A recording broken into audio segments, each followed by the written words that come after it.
دەستگای سۆمای چاوان لە قیەڵەبجەی شەهید باوکاری خێرخوازێک بە بۆنیادی لەدایکبوونی سەروەری مرۆڤایەتی هاوکات کردنەوەی دەرگای قوتابخانەکان ئاهەنگێکی خنجیلانەی بە میوانداری ژمارەیەک مامۆستا و بانگخوازی پارێزگای هەڵەبجە ساز کرد و لەو چوارچێوەیەدا ئێوارەخوانێکی بۆ زیاتر لە 250 خانەوادەی منداڵانی نازدار ئەنجامدا. دواتریش پێداویستی قوتابخانە بەسەر منداڵانی نازدار دابەش کرد.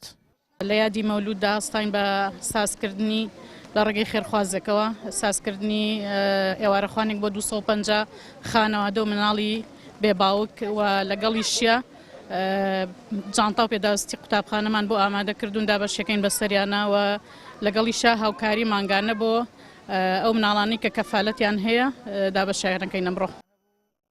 خانەوادەی مناڵانی بێباوک دەڵێن ڕێکخراوی سۆمای چاوان هەمیشە چەترێکی میرەبانی بووە بۆیان و نەیانێشتووە لەم قەیرانە داراییە و نەبوونی موچەدا پێویستیان بە هیچ ئەبێت.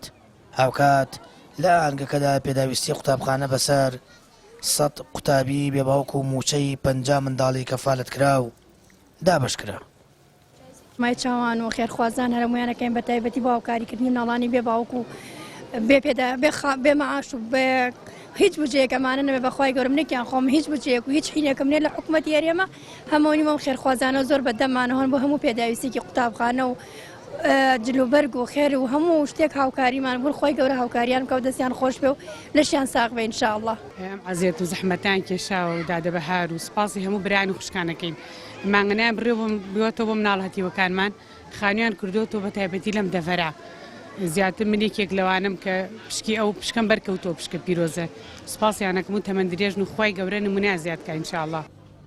ڕێکخراوی سۆمای چاوان لە هەرێمی کوردستان باوکاری خێرخوازان هەمیشە چاوی لەسەر مناڵانی بێباوک و خێزانە بێ سەرپەرشتەکان بووە. لە تەواوی ساڵانی پڕ قەیرانی دارایی سۆمای چاوان سەدان خێزان و خانەوادەی ئاوەدان کردوتەوە و بەردەوامە لە پێدانی موچە و دابەشکردنی پێداویستەکانیان. سامان فەتاح کەناڵی ئاسمانی پەیام هەڵەبجە.